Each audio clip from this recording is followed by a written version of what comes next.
स्वामी समर्थ सर्वांना स्वातीज रेसिपीमध्ये आपलं स्वागत आहे। आज आपण पाहणार आहोत चिंच गुळाची चटणी। शेवपुरी, पाणीपुरी, समोसा किंवा कचोरी चाट कुठलाही असो, जोपर्यंत त्यात चिंच गुळाची आंबट गोड चटणी पडत नाही तोपर्यंत खरी मजा येतच नाही। आजच आपण अगदी सोप्या पद्धतीने हॉटेलसारखी घट्ट आणि चवदार चिंच गुळाची चटणी कशी बनवायची ते पाहणार आहोत। ही चटणी तुम्ही महिनाभर फ्रीजमध्ये स्टोअर करू शकता। चला तर मग रेसिपीला सुरुवात करूया। यासाठी आपल्याला लागणार साहित्य अगदी कमी आहे। चला तर मग आधी साहित्य पाहूया। मी 1 वाटी चिंच घेतलेली आहे, बिया काढलेली आहे ही चिंच।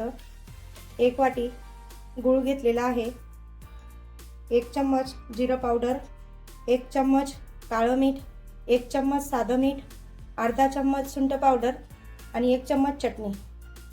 चला मग रेसिपीला सुरुवात करूया।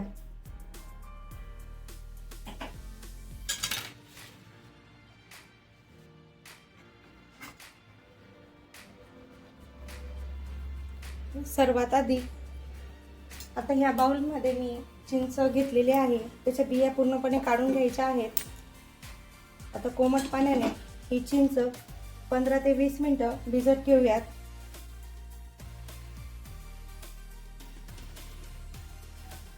एक ग्लास पाणी घेतलेलं आहे एवढी चिंच भिजण्यासाठी। जर घाई असेल तर तुम्ही 5 मिनिटे पाण्यात उकळूनही घेऊ शकता ही चिंच।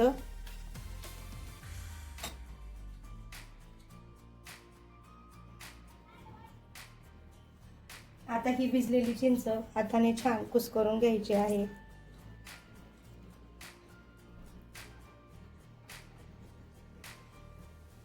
मिक्सरच्या भांड्यात आता ही चिंच आपण काढून घेऊया।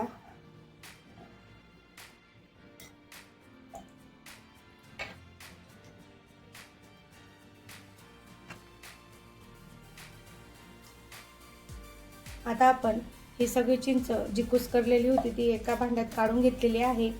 तिचं हे पाणी असंच ठेवायचं आहे। आता आपण मिक्सरला काढून घेऊया। मिक्सरला छान बारीक करून घेतलेला आहे। आता चिंचेचा हा गर आहे, आपण आता हे पाण्यामध्ये मिक्स करूया। मिक्सरच्या भांड्यातनं आपण याच्यात काढून घेऊया।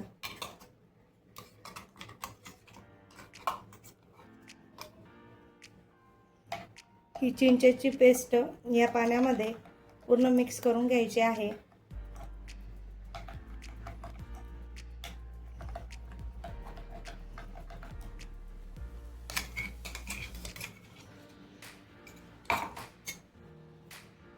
तयार झालेली पेस्ट एका चाळणीने गाळून घेऊया, जेणेकरून चिंचेचे धागे किंवा कचरा बाजूला निघून जाईल आणि आपल्याला एकदम मऊगर मिळेल।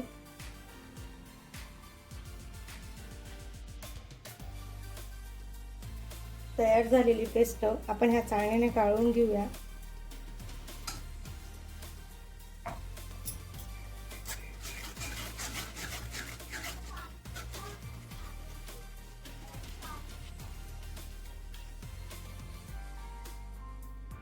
राहिलेलं सगळी पेस्ट टाकून देऊया।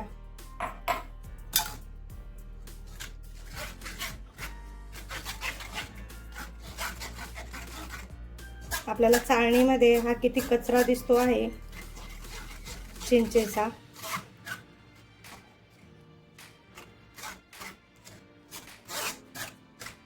म्हणून शक्यतोवर चिंचेचा गर हा गाळूनच घ्यायचा आहे।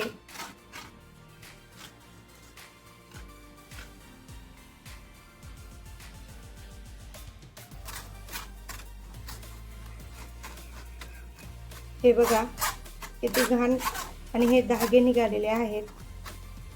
आता हे सगळं फेकून देऊया।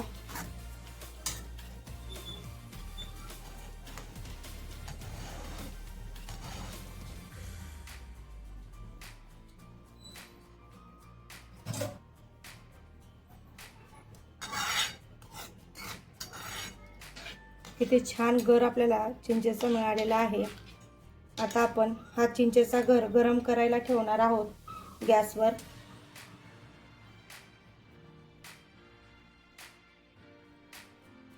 आता कढईमध्ये चिंचेचा गर आपण काढून घेतला आहे. त्यात आपण बारीक चिरलेला गूळ टाकून घेणार आहोत. तो छान मिक्स करून घ्यायचा आहे.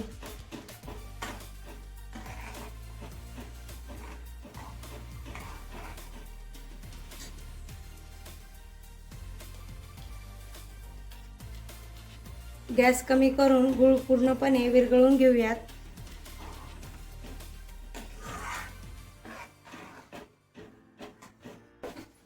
आता छान आपला गूळ पूर्णपणे मिक्स झालेला आहे.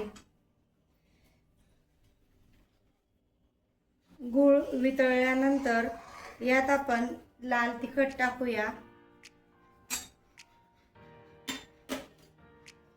सुंठ पावडर टाकूया, काळे मीठ,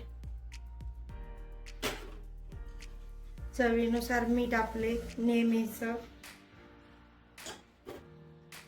आणि जिऱ्याची पावडर. हे सगळे मसाले टाकल्यानंतर आपण आता मिक्स करून घेणार आहोत.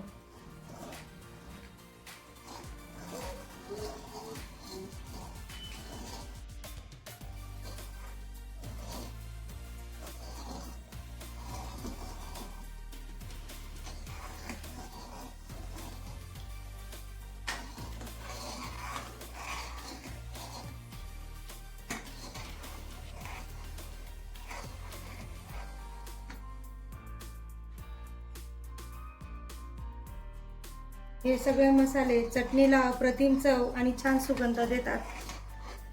गॅस कमीच राहू द्यायचा आहे. आता ही चटणी मंद आचेवर 4 ते 5 मिनिटे छान उकळू द्यायची आहे. बघू शकता किती छान दाटसरपणा या चटणीला आलेला आहे. अजून एक महत्त्वाचं, चटणी थंड झाल्यावर घट्ट होते, म्हणून चटणी ही थोड्याच प्रमाणात आपल्याला उकळू द्यायची आहे. जास्त उकळल्यानंतर ती थंड होऊन जास्त दाटसर होते आणि जास्त घट्ट होते.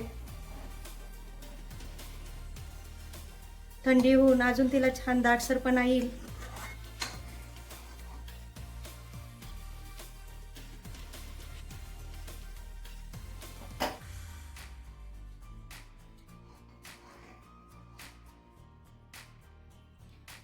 ही चटणी आता आपण थंडी करून घेऊया.